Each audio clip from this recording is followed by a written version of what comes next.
Josh here with Texas Network, bringing y'all another Outer Plane video, and today we are here on the Outer Plane Master Sheet. Now, you can find this in the description below of all of our Outer Plane videos. You can follow along, check out all of our other useful information that we have here on the Master Sheet, like Hero Shard Guide, Side Story Shard List, Sample Teams, Tower Boss Stats, Exclusive Equipment, Max Hero Stats with the new updates that we got a couple weeks ago. I just got those done the other day. So, lots of information, including our tier list, which will be what we're doing here today. We finally have the global tier list ready to go. We have every unit accounted for except one, and that is Rin. The reason why we did not include Rin is because Rin is not technically available in the game yet. We're expecting her to come with global launch. Hopefully she does, and if she does, we of course will add her to the tier list. This tier list will probably be updated every couple weeks or so, depending on how much the meta is actually changing and shifting and how many new units they're actually adding at a time. That'll really depend on when we of course are going to update the tier list, because we're not going to do a big new tier list video just for one hero. We're going to have to wait for a few to kind of jump in and see if they move some things around. Now, there are a few heroes on this tier list that you can see here are rated as just pure zeros. Do not recommend building. Mostly it's the 1-star heroes outside of one, Yuri. She will be actually graded. She'll be a little bit further up the list. We'll get to her in a little bit. We're going to try and go through these as briefly as possible to try and get through all of these without it taking too long. We have all the heroes included, the 1-stars, the 2-stars, and the 3-stars. We have them graded based on 10 different types of content. We took a lot of time and care to put this list together. It's taken us about a month, lots of testing, lots of community feedback and suggestions. We wanted to make this as accurate as possible. It's not going to be perfect, and again, we will update it. And if you have any suggestions or feedback to offer, let us know in the comment section below, or of course join us in our Discord and let us know there. Wherever you choose to, just let us know, and we'll try to see what type of information you have to provide, and if that changes anything with our grades. So, we have Adventure, the Gear Dungeon Red, Blue, and Green, the Special Gear Dungeons Red, Blue, and Green. That's for your accessories and weapons. You have Arena Offense and Defense. Now, there is a difference. Some of you are probably thinking, well, wouldn't that be like the same teams? No, Defense, you can play a little bit more strategic, and it's kind of full-on auto because you don't control your team on defense. The AI does that when you're when it's fighting other players that are, of course, attacking you. Not to mention, there's also the lightning from Arena that you have to take into account as well, which will greatly help stall teams in the future. So Arena defense and offense are different. Then you have Tower. Obviously, there's 100 floors of Tower currently in the game. And then you have your total grade overall based on those. And then you have your total score that's based on the total grade. And you can see our tier list scoring chart down there at the bottom right. SS equals 5 points. D is 0, and then everything in between. D is just absolutely do not use there. It's not even worthwhile. There's so many other better options that are more reasonable and more accessible. So that's why most of the 1-stars are all rated as a D on almost everything, and they're classified as do not recommend. Now, as I say in all tier list videos, this is going to be more of a perspective-based thing, because obviously this is going to be based on the perspective of whoever's testing, whoever's providing the feedback and the suggestions and stuff like that to put together these lists. So don't treat these as a Bible or as a gospel. Treat these more as a foundation, as an additional resource that you can look upon to try to be more efficient when you're building up units going forward, especially as a free-to-play. I just wanted to say that kind of as a disclaimer. Now, let's go through the list. So, Party is our first hero on the list here. She is a C, 0.5. We are rounding up, by the way. If it is a 0.5, it'll go up to the next tier. If it's a 0.4 or lower, it'll stay at that tier or lower. So, as you can see, since she is rated as a C, if she was a 0.4, she would go down to a D, because obviously anything that's hovering around 1 will be a C because of our grading chart down here, which you can see again briefly, and you can follow along by grabbing the Outer Plane Master Sheet in the description below. So we have a C tier here for Party. We have a C tier here for Fenrir, 0.6. You can even read our brief comments on the right side to give you a little bit of an idea of kind of what the unit is doing overall and why we graded them as such. K, 1.0. Even with the new stat changes, we just could not push them any higher. Special Dungeon green is really going to be the only place that I'd feel he's going to be useful. Also in normal dungeon green, I think those areas he's not going to be terrible. There's still going to be better options, but he at least will have some use there. Mostly his bursting ability is where his bread and butter is, and his chain skill, but you're not going to be running a unit just for their chain skill, because that's just wasting, the rest of the fight, honestly, because then you're basically 3-manning it instead of 4. Moving along, we have lane C 1.1. Now we have Yuri, the only 1-star that actually made the grade. Quite literally. Yuri is a 1.2. She is a total grade of C. She's going to be pretty decent in adventure and tower. The only 1-star the only 1-star hero worth her grain and salt. Solid stats for a 1-star. They gave her really good HP, and you can check that by going to the max hero stats over here. You can check all the updated info on that. And she has a good skill set, and she basically works like a mini Veronica. And spoiler alert, Veronica is going to be a top 5-10 hero in the game. So keeping that in mind, and her having pretty decent stats and a nice skill set for a 1-star hero, she's not terrible. She's actually got some usefulness to her, which is very nice. So yeah, we actually have a 1-star here that made the grade. All right, Edith. Edith is a C 1.3. If her defense scaling was better and they gave better defense stat overall in this game, because really got to rely more on flat stats to increase your defense than you do with defense percentage, because the base defense for most of the units in this game are actually pretty low, and that's even at level 100. So anything that's scaling to defense, unless the modifier itself, which we can't see, you have to do that through testing, if it isn't high, then you're not going to be getting much out of it. And unfortunately, when I was doing testing with Edith, her defensive scaling was sitting somewhere between around like 10 and 15% from what I can tell. So she was gaining most of her damage still from her attack stat, but she's supposed to be scaling to defense. So it's like, I don't know why they have that mechanic in the game and why it's like that and why the defense is so low, but it is what it is. But because of that, she's got a 1.3 rating. Okay, Sigma. This unit is probably the biggest letdown in the entire game, and the reason why is because how much work you have to put in to get her initially and how bad she really is. So I wrote here, because we'll go through some of these comments, not all of them, but this one especially, an absolute letdown of a hero for the requirements to unlock her. She is fast, and that is about it.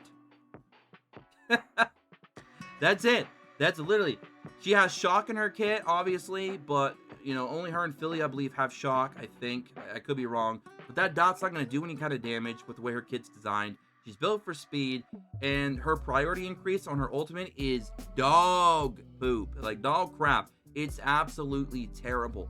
She has no other redeeming quality in her entire kit at all. She's just a bad hero.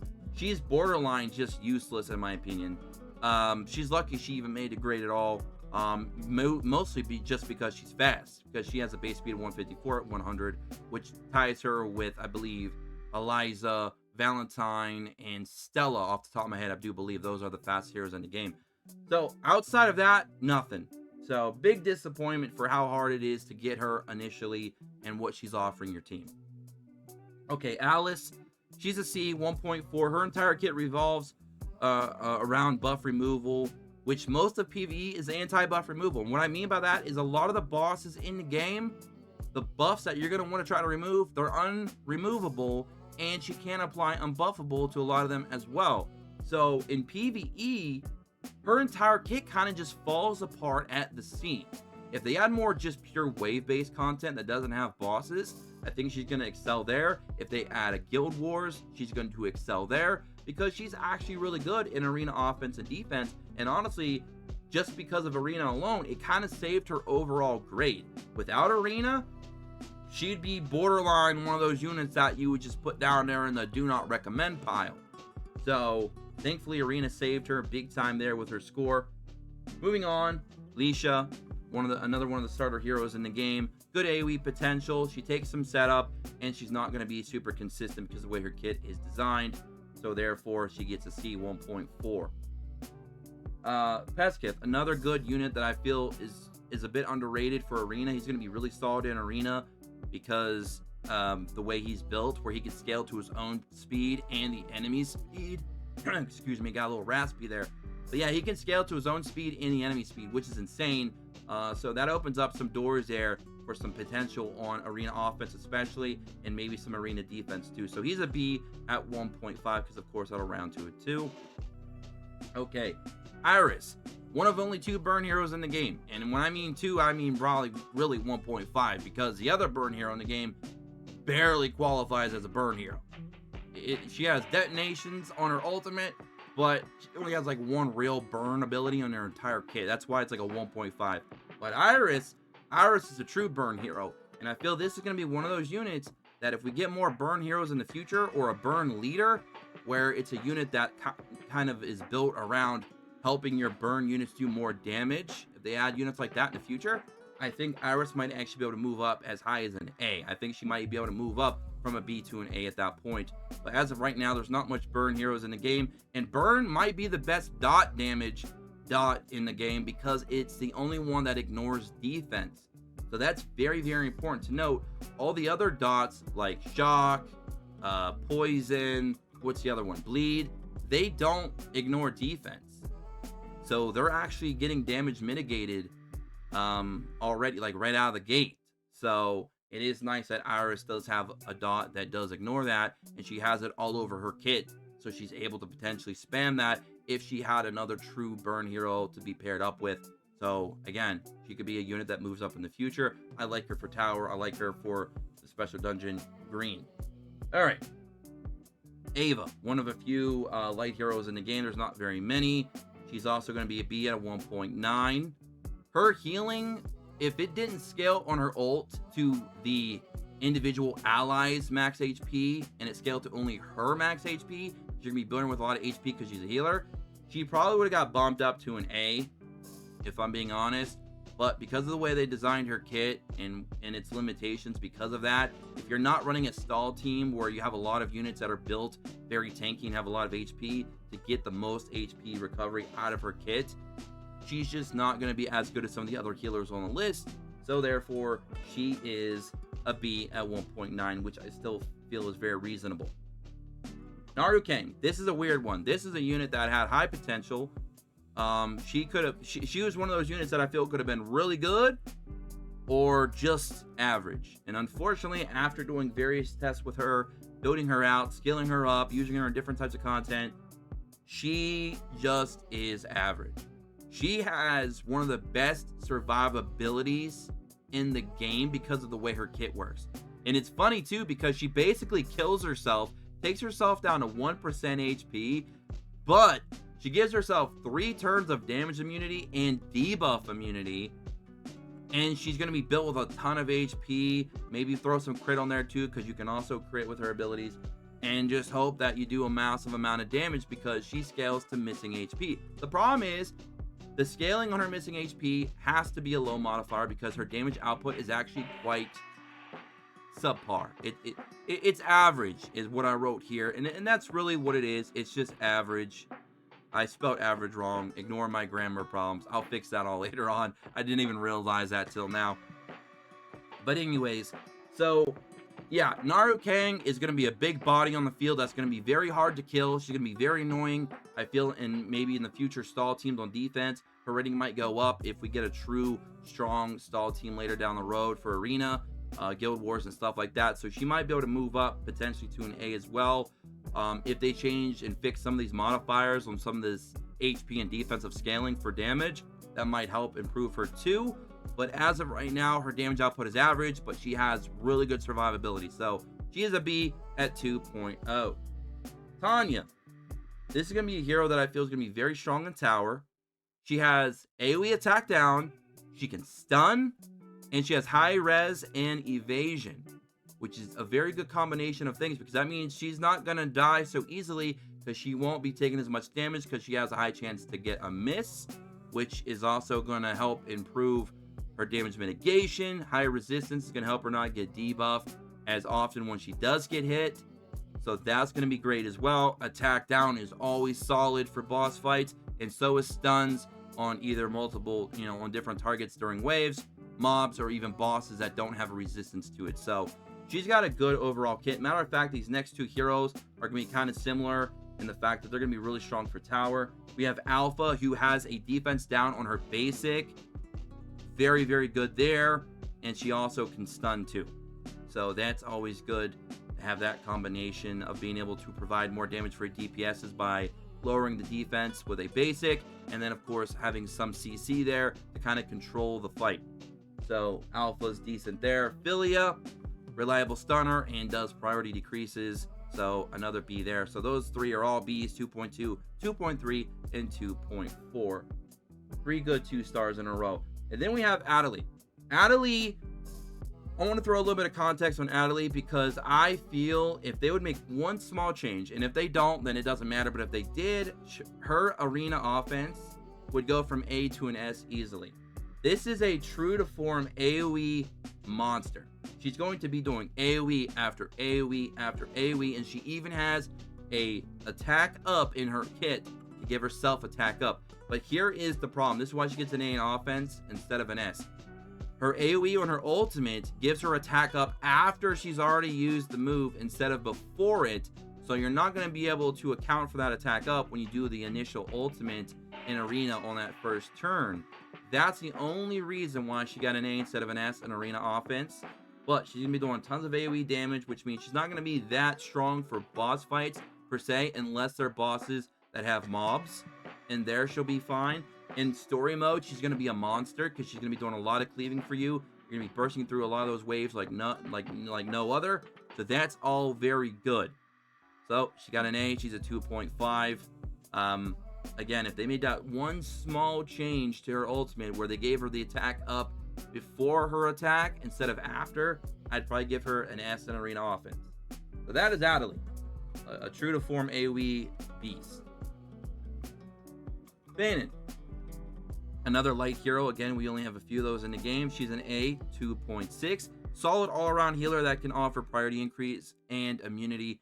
Getting AoE immunity is very clutch, especially if you didn't build up Tio, or if maybe Tio was on her cooldown on her passive, and you're facing an enemy that's doing tons and tons of debuffs, especially AoE debuffs. It's nice to have somebody in there that can give you AoE immunity. And the fact that she's light is going to make her good in all sorts of content because she's not going to face any type disadvantage outside of, again, some of the PvE content, but in all the dungeons, she's good to go.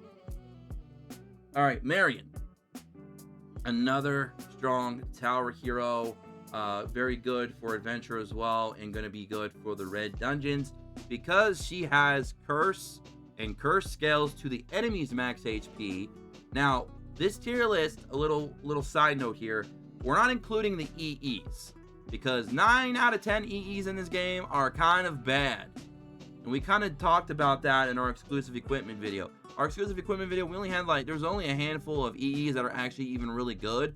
And a lot of the ones that are good are already for units that are already good to begin with. So it doesn't really matter. It's not going to really change their overall ratings very much. But Marion with an EE, just for some context, goes to another level because her skill 2 becomes disgusting. She's gonna be able to stack those curses like no other. So only curse hero in the game right now, which is funny enough, is a dot that I forgot to mention earlier, probably because she is the only one in the game, so it's easy to forget. So now I can stack them up doing tons of boss damage. She also has a defense break, and that defense break happens to be on the skill 2, which is the skill that also benefits from the EE and got the burst and just does all sorts of nasty things. So Marion is going to be a very, very strong boss killer. So I love her in tower right now for sure. A 2.6. There might be a potential to move her up, possibly even to an S in the future. We'll have to really see what we can do with Curse when it hits its full potential. Okay, and there might even be some modes in the game where Curse is going to benefit as well. Sophia. Sophia is an A, 2.7. She has the ability to spam attacks with speed increases and priority up. So this is going to be a hero that's not going to do a ton of damage per hit, but she'll be able to hit a lot. Because of the way her mechanics work, she's going to be taking lots and lots of turns, which is going to be very, very good. That's why we like her in the special dungeon red, in the gear dungeon red. We like her against boss fights that, you know, she doesn't have to worry about anything being resisted or anything that, you know, is not as effective. She's just going to be going in there and attack and attack and attack over and over again. She's just going to be a constant DPS, and I like that. So she's consistent. She gets an A, 2.7. Beth, one of my bleed units that I extensively tested to the high heavens, and boy, oh boy, was I let down with the results outside of Francesca. Obviously, we'll talk about her soon. Beth is an A, 2.7 with an asterisk because tier grade can be increased by 1 tier if paired with another bleed unit except Gear Dungeon Green, which is Chimera. She's completely... she's not useless in Chimera, but she's just not going to be good there. She is... she has a single target on skill 1 in her ultimate. She has bleeds all through her kit. She also can do penetration, which is all good. But her skill 2 is really where her bread and butter is. And that's why she gets an S in tower, because she's going to be good for clearing out the mobs while also doing some damage to bosses. She's a bit of a hybrid, but I feel in arena, if she was faster, she'd get a higher score because her skill 2 it actually hit pretty hard, and her skill 2 paired up with another bleed unit like Eliza, for example, with an EE, she could take multiple turns. However, that setup doesn't work as well in PvP because of how fast-paced PvP is. So she's not getting as high a grade in PvP as I initially would have liked. So she's getting an A on offense, B in defense. But again, on Gear Dungeon Red and in Tower, she's going to do pretty well. She's going to perform pretty well there. But by herself, she is going to be lower graded than if she was paired up with an Eliza or a Francesca or any other bleed units that might drop down the road. But we don't want to grade all these units based on solely on their team. We want to do more of an individual performance. Okay, Rona, one of the slowest heroes in the game, the slowest 3-star in the game. Why couldn't they give her more speed, man? But she still got an A, 2.8. One of the slowest units in the game, really holds her back from being one of the best units in the game. Her speed is literally her biggest downfall because she could be a true bruiser. But again, the HP scaling just does not work well with damage in this game. Neither does the defense scaling. And I don't know if they're going to change that, you know, up those modifiers or whatnot. But she has an AoE defense down, which is very good. If she had more speed, she'd be exceptional because of that. Her arena offense score would go from an S to an SS, no doubt. But you can still build her extremely tanky. Since she is slow, you don't got to worry about, you know, trying to make her fast. You're going to build a lot of HP on her. She will do some significant damage as well in arena. So she's going to be very good for arena on defense and offense. Again, though, she would probably be bumped up to an S in defense, SS in offense if they made her faster. Because then you could get that defense break to go off first. And then your DPS can go in and just clean house. But it's just a situation we're in right now. But she is going to be a big body. She's going to have good survivability. She's going to do pretty decent damage. But she could have done so much more if her scaling was better and her speed was better. But she is a free hero that you can get to 4-star like nothing. 5-star if you pull her before you unlock her. We already made a video about that as well. So go check that out if you are a avid Rona user. Eliza. Another bleed hero with an asterisk, obviously 2.9A. Going to be exceptional in arena offense. Strong hero for PvP. Needs a lot of stats, though. Very stat-hungry hero. I talked about that in depth in my bleed team video, so I'm not going to go over her too much more. As well as other bleeders in team to make full use of that dot. She needs her dots to go off to utilize her full kit as well, especially with her own defense down. Now she can also remove buffs as well, so she has a lot going for her in arena. Not so much anywhere else outside of maybe story mode, but still an overall very decent hero. If you're looking for another fast speed burner for PvP that's going to be very disruptive, Eliza's definitely going to be that pick. But you're going to have to give her a lot of stats. She needs effectiveness, she needs speed. If you want to use her dots for any kind of damage, She's also going to need attack. If you don't want her to miss any of her debuffs, you're also, you're also going to need accuracy. So she is very stat hungry. I can't speak right now, guys. Whoa, boy. Long list here. Leo, A, 3.1 with an asterisk. I feel like he could also be better off if he had more speed too, kind of much like Rona, because he has a very, very powerful ultimate. Damage immunity for your whole team. So there's two things that I feel like they could have done with Leo to make him even superior than he already is. They could either give him more speed, and then you could try and build a very fast Leo and him maybe actually do something. Like maybe get ahead of some of the DPSs on the other side of the team. Or they could have made his damage immunity 2 turns instead of just 1 for the whole team. That way you could then maybe set up something there. Because right now, if you pair him up with Cindy, his rating goes up because of what I just said. You can make his AoE damage immunity go from 1 turn to 2 turns, which is disgusting for a lot of content in the game. Having AoE damage immunity for your whole team on any type of content right now is going to be pretty powerful. Obviously, it's not going to always be as beneficial as maybe running a lot of DPS instead. But if you're trying to build more of a stall comp, especially if stall is going to be maybe a future meta for Arena, he's going to be kind of in that mold. He's going to be kind of in that group of characters. So his Arena defense score is very good. His tower score is going to be very good. His adventure score is going to be very good. And then he's just going to be grading well overall as well everywhere else because he is a light hero. He's benefiting your team in a lot of different ways. He's a solid tank. Has the most total stats, total CP of any hero in the entire game right now. He is number 1. And again, if you pair him up with Cindy, he goes from an A hero to an S. Easily. Okay. Now we have Lapras, or Lapras as I always call it, because I'm always calling it Lapras because, you know, why not? She's a Pokemon apparently now. She's an A, 3.2. Shield scale to attack instead of a higher stat like HP or defense. That's a bit underwhelming for me when it comes to putting shields up. She also cannot make full use of her extra turn on bosses with her ultimate. So she's going to suffer in boss stages. Her kit's not going to be fully utilized there. And again, her shields are scaling to one of the lower stats that you could get a shield to scale to, which is a bit unfortunate. Now, thankfully, she does have high attack, so the shields won't be completely outright useless, but they would have been much better suited to be scaled to a better stat for that, like defense or HP. So there you go. She is an S in Tower. She's going to be S in Adventure and some other various stages. She's still a very solid hero. 3.2 A. Now we have Francesca. Probably the best bleed unit, best overall bleed unit anyways right now in the game. She's an A, 3.2 with an asterisk. One of the better single target DPSs, but relies a lot on her having bleeds to shine.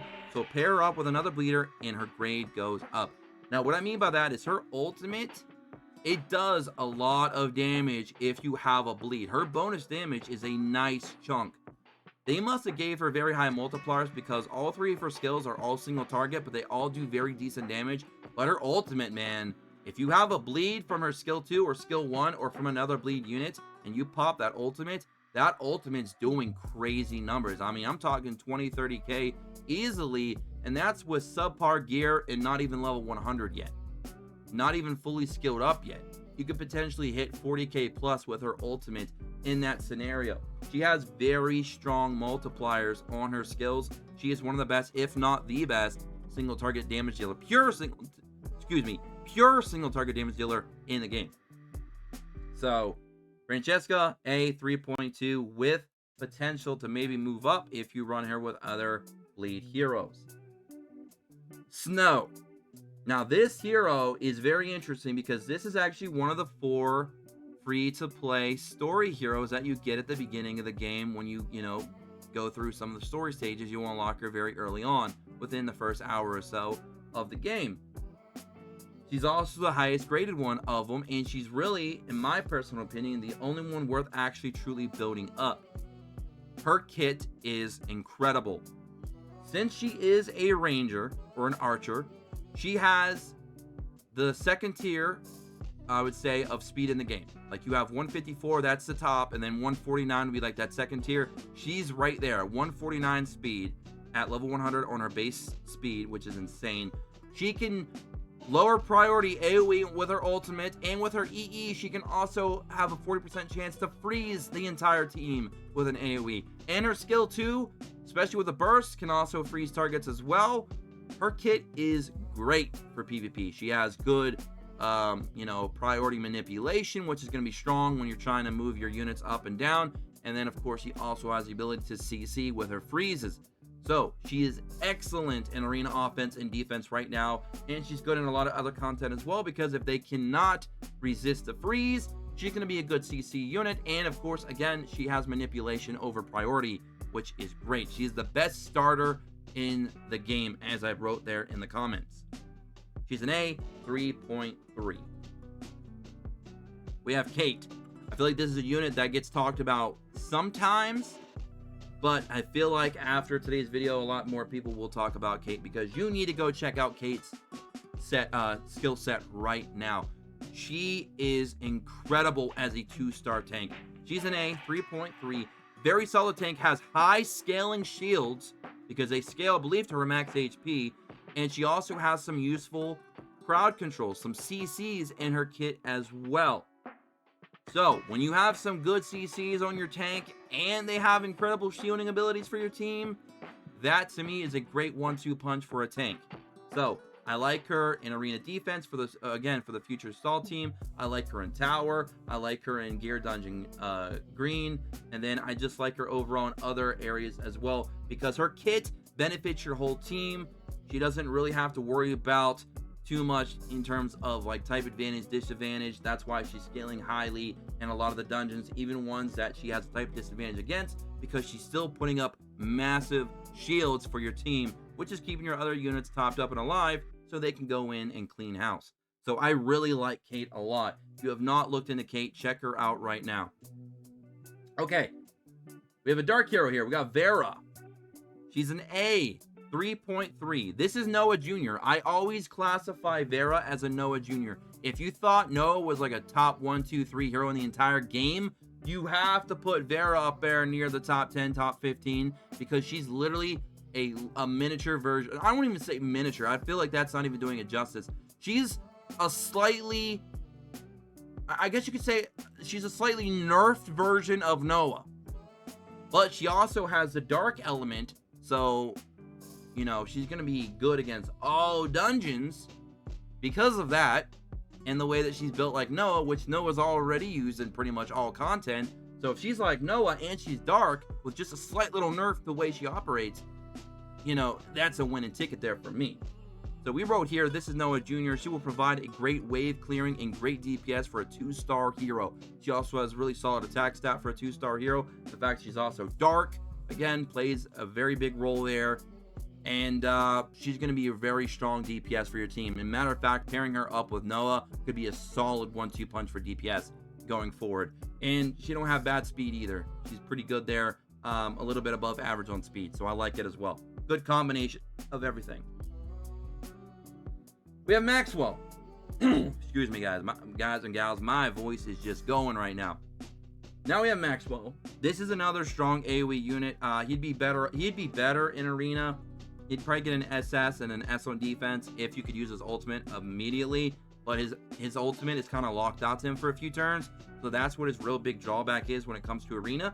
But in all other types of content, he's also a dark hero as well. He's going to be providing a lot of consistent damage, which is all you could really ask for your DPS. And again, he's dark, so that helps him in the whole type advantage, disadvantage struggle throughout the game. All right, we have Siren. Best overall healer in the game. And I do mean the best overall. Her kit is incredible. She also has a revive in her kit too, which is insane. She can even push one of your units to the front of the line with 100% priority and lower their cooldowns.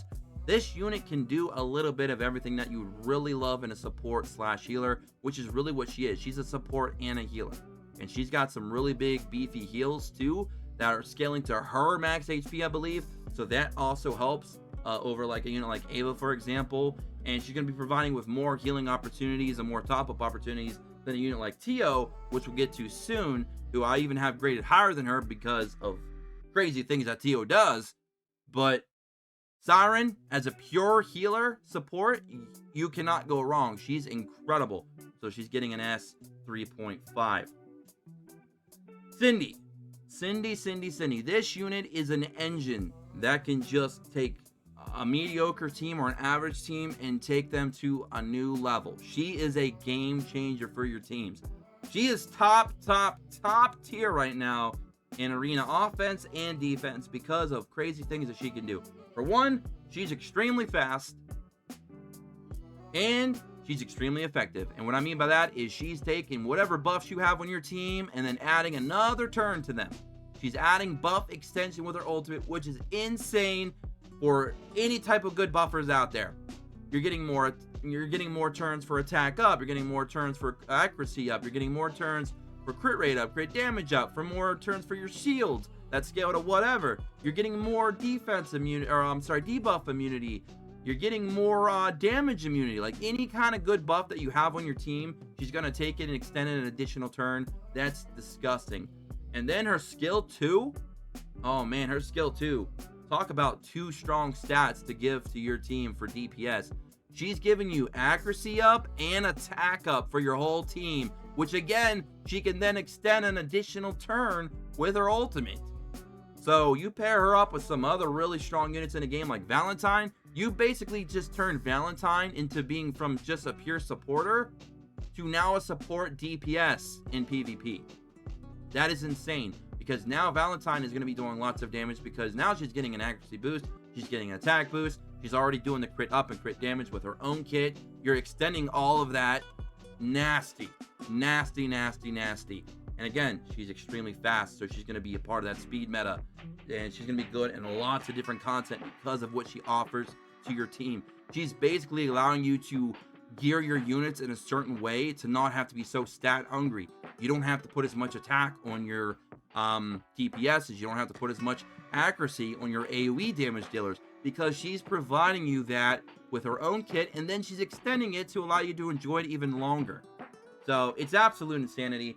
And again, what we talked about earlier with a unit like Leo, for example, she could take Leo and move him up an entire whole letter grade, because she could take his AoE damage immunity and turn that in from make that go from 1 turn to 2, which is nasty. So Cindy is an amazing 2-star hero, and she is an S at 3.6. We have Dolly here. Oh man, Dolly has a skill set that is amazing as well. She is top tier in tower. She is top tier in tower, top tier in special dungeon blue, top tier in gear dungeon blue, and top tier in adventure. This hero here can keep you alive almost as good as a TO and a Siren, while also providing you with CC and good debuffs. And I'll explain why she's able to do all that. So she can silence a majority of the game. And when I mean a majority, I mean a majority. Most of the content in the game, there are going to be a few bosses here and there that you cannot silence, unfortunately, but a majority of the game, she can silence them, which means they can only use basic abilities. That could keep your team alive just by that alone. And she provides constant stat debuffs to better neutralize damage for your team, a must-have tower hero. Now, her skill 2, just an example, her skill 2 has an accuracy down in it, among other things. But the accuracy down is very important, because if you get that accuracy down, there's a high chance that the enemies that are hitting you are going to miss. And if they miss, they cannot land a debuff. And if they miss, they're going to be doing significantly less damage. So she kind of works for damage mitigation, crowd control. She also has an attack down in her basic ability. She is an incredible hero. Incredible. So she's an S. She's a 3.6. I love her kit so much. I use her almost everywhere that I can, because even if her silence doesn't work, I still can rely on her skill 1 and her skill 2 to come in there and still keep my team alive for longer and longer, especially if you pair her up with our next hero, Theo, the best cleanser in the game.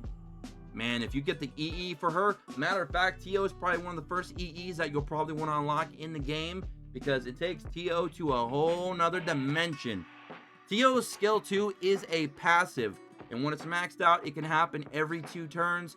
Basically, if you get inflicted with any debuff on any of your units, she will cleanse out all those debuffs, she'll heal you, and she will increase your priority by 20%.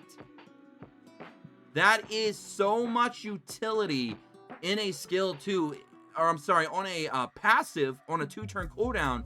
It is ridiculous, and that alone makes her one of the top tier units in the entire game, just from that passive alone. Her ultimate also does really good healing as well, and she can lower the cooldown on that, so that she has a very solid kit. She's just a very, very solid hero as well, and she kind of works on autopilot, which is even better. Okay, we are now here, the final 4, the top 4 currently in the game. We have Stella. You do not even get Stella to even be able to be pulled in the game until you've beaten hard mode of story. I don't know if they'll change that for global. I doubt it, but as of right now, you have to beat hard mode of story to unlock Stella in the banner. You do not get her for free like you do with Sigma, unfortunately. You actually have to pull her after you unlock her. Stella is going to be a monster in story mode. She's going to be a monster in arena PvP, arena offense and defense, and she's going to be almost good everywhere else in the entire game. Not quite as good as arena and story, but still quite good. She's a light hero, so again, type disadvantage, advantage, and dungeons aren't really an issue. My goodness, I stressed that a little too much. She's an S 4.1. She's one of only 4 heroes that are graded above 4. She's reliable buff stealer, priority down, and can cleanse counter. If the debuff is 2 turns or lower, she will cleanse that basically because she's lowering it by 2 turns. So it's basically a cleanse in a way. And she also counters. And when she counters from a debuff every other turn, because it's on a 1-turn cooldown, she counters by attacking all enemies, and she scales to speed, and she's again tied for the fastest hero in the game. This is an incredible hero. Moving on, we now have the best DPS in the whole game. We have Noah. Best overall DPS, period. She crits, she just annihilates everything. She's also the best chain battery in the game as well, because she's going to be able to basically take 2 turns every single time she crits with her basic attack. It's that simple. She's going to use her basic ability. If it crits, she basically attacks the second time, and that second time becomes AoE, and because of that, she's able to basically just keep filling up your chain skills gauge, so you can keep using your chain abilities, which of course are going to break the enemy and make your boss fights a lot easier. She's doing a ton of damage. So she's an S 4.4 on the scoreboard. Then we have Veronica. Probably the overall best tank in the entire game. She's good pretty much everywhere because she benefits your team everywhere you go. She's a top tank hero in the game, provides tons of damage mitigation for team, and allows your top DPS to flourish with additional dual attacks, which again is going to be a unit like Noah that's going to be reaping the benefits of all of that. Just an insane unit there overall. And she got buffed big time with her ultimate now, thanks to the new stat changes. So Veronica is a beast. I love Veronica a lot. I never pulled her. Well, actually, I pulled her on a few rerolls, but I never used her extensively. We had other members of our network here, like Gherky, for example. He tested Veronica quite a bit, and I've also used her a lot via support in different types of content as well. So very, very, very strong here. And I've also had to face that unit quite a bit in PvP, so I know what she can do there as well. And then we have the number 1, the Uno of the game, Valentine, who is nearly top tier in every single category possible. Team-wide crit rate, crit damage, can take an additional turn, AoE priority push and pull with her skill 1 and her ultimate, must have an arena and PvE. She is an amazing hero. She is a must-have, and this is actually your number 1 reroll target at this given moment on global release. Even if Rin is dropping, I'd still reroll for Valentine and get Rin. But as of right now, Valentine is the #1 unit overall in the entire game, and there's nothing more I can say except for the fact that her skill set is just absolutely busted. So that is the tier list, ladies and gentlemen. I hope you all enjoyed today's video. I know it was longer than I wanted it to be. It could have been much longer though. I tried to go through all the units individually as quick as I could, but also give a bit of an explanation and some context to some of the ratings and why we chose to put them where they are and why they were graded the way they were. Because I feel that some units, sometimes just looking at the tier list itself doesn't kind of explain everything that you really need. So I hope you guys do enjoy the full breakdown here on the tier list. If you have any more questions, suggestions, or feedback, let me know again in the comment section below, or join us in the Discord in the description. So don't forget to subscribe, tick notifications, join us in the Discord description below. Check out the OUTERPLANE master sheet also in the description. Don't forget to follow us on Twitter at X's Network, and I'll catch you on the next one. Until then, peace.